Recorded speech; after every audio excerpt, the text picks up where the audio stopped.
क्या आपको भी यही लग रहा है कि आप बहुत ज़्यादा मेहनत कर रहे हो फिर भी आपको उतना नहीं मिल रहा है? आपकी लाइफ में प्रॉब्लम्स जा ही नहीं रही है। कंपैरिजन करूँ मेरे सर्कल से, मेरे आसपास के लोगों से, वो भी मेहनत कर रहे हैं, मैं भी मेहनत कर रहा हूँ, लेकिन उनको रिजल्ट मिल रहे हैं, मेरे को नहीं मिल रहे। ऐसा क्यों हो रहा है? इसी पे आज बात करने वाले हैं। देखिए, मैं यहाँ पे जो बातें बोल रहा हूँ मोटिवेट करने के लिए बिल्कुल नहीं है, बस रिलेट करना। देखिए, आपकी लाइफ में बार बार क्यों मुसीबत आती है, उसका एक रीज़न है। हो सकता है आपके सपने बहुत बड़े हो, आपने बहुत बड़े सपने देखे हैं, आप चाहते हो आपकी फैमिली में आप ज़्यादा पैसा कमाएं, आप सफल हो जाए तो आप सबका भला करना चाहते हैं, बहन भी खुश रहे, मेरे भाई भी खुश रहे, मेरा माता पिता भी खुश रहें, मैं ज़िंदगी भर उनकी सेवा करूँ, ये आपका माइंडसेट है। तो भगवान आपको चेक कर रहा है बार बार नई नई मुसीबतें दे दे के। हो सकता है आपकी नौकरी को लेकर इशूज़ आ रहे हैं, आप किसी गवर्नमेंट नौकरी की तैयारी कर रहे हैं, आपका एग्ज़ाम क्लियर नहीं हो रहा है, भगवान देख रहे हैं हाँ भाई तू लायक है या नहीं इस चीज़ के, तभी बार बार चेकआउट हो रहा है। क्योंकि अगर तुम्हें 10,000 15,000 ही कमा कर लाइफ निकालनी है तो तुम्हें भी पता है कितना ईजी है ये। 10-15,000 तो जिंदगी भर मिल ही जाएगा ना कोई नौकरी पकड़ लो, कोई ना कोई ऐसा काम स्टार्ट कर लो, आराम से कमा लोगे। लेकिन आपने तो सोचा ही बड़ा ना, मेरे को तो 1,00,000 2,00,000 कमाना है, फिर मुझे इससे भी हायर जाना है, मेरे पास बंगलो गाड़ी, वो सारी चीज़ें जो आज तक मेरे खानदान में किसी के पास नहीं थी। तो भगवान क्या कर रहा है? चेकआउट। हो सकता है आपका ये चेकआउट 1-2 साल चले, फिर लाइफ एकदम स्मूथ आ जाए।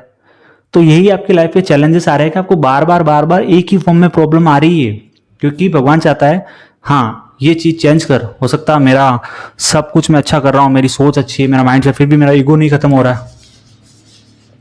अहंकार, हो सकता है बहुत सारे डिसीजन मैं अहंकार की वजह से ले लेता हूँ, मैं लोगों की नहीं सुनता हूँ, हो सकता है मेरा रिजल्ट खराब आता है और मुझे मुसीबत देखने मिलती है। तो हमें क्या करना पड़ेगा? हमारा अहंकार छोड़ना पड़ेगा।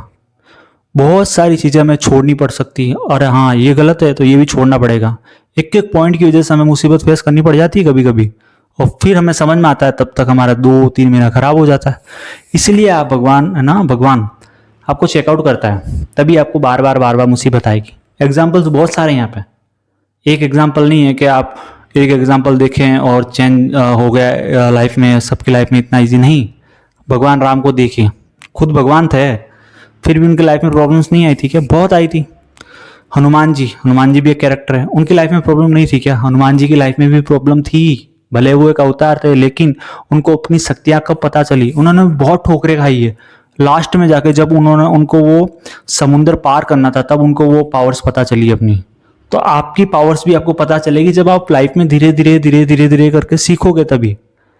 देखो, सच में अगर लाइफ में बड़ा करना है ना, तो सोचो सोचो, क्योंकि आप सोच रहे हो, एक्शंस नहीं मार रहे हो। लोग एक्शंस मार रहे हैं लेकिन सोच नहीं पा रहे, यही तो मिस्टेक्स है। सोच लिया लेकिन उस टाइप का एक्शन नहीं है, एक्शन मार रहे हैं लेकिन उस टाइप की सोच नहीं है। दोनों चीजें होनी चाहिए, तब जाके रिजल्ट्स आते हैं। सोचो, देखो एक पौधा होता है ना, एक प्लांट होता है, छोटा सा पौधा, जड़ें कहाँ है? मिट्टी में। जड़ें घुटती है, शांत रहती है, चुप रहती है, जड़ों को कोई नहीं जानता। जितना घुटोगे, जितना तप करोगे, जितना सीखोगे, उतना ही आपका पौधा, आपकी फैमिली, आपकी सक्सेस ग्रोथ करेगी। तपना पड़ेगा, सीखना पड़ेगा, एक जगह टिक के काम करना पड़ेगा, यही लर्निंग है।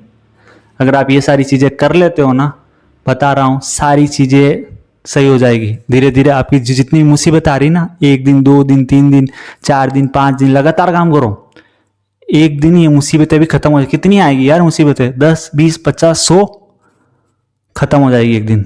आई होप आपको कंसेप्ट समझ में आया। अगर आपको कंसेप्ट समझ में आया ना, करना क्या लाइफ में, सच बता रहा हूँ, फॉलो कीजिए। और वीडियो समझ में आया तो वीडियो को लाइक शेयर और चैनल को सब्सक्राइब जरूर कीजिएगा। Thank you so much for watching.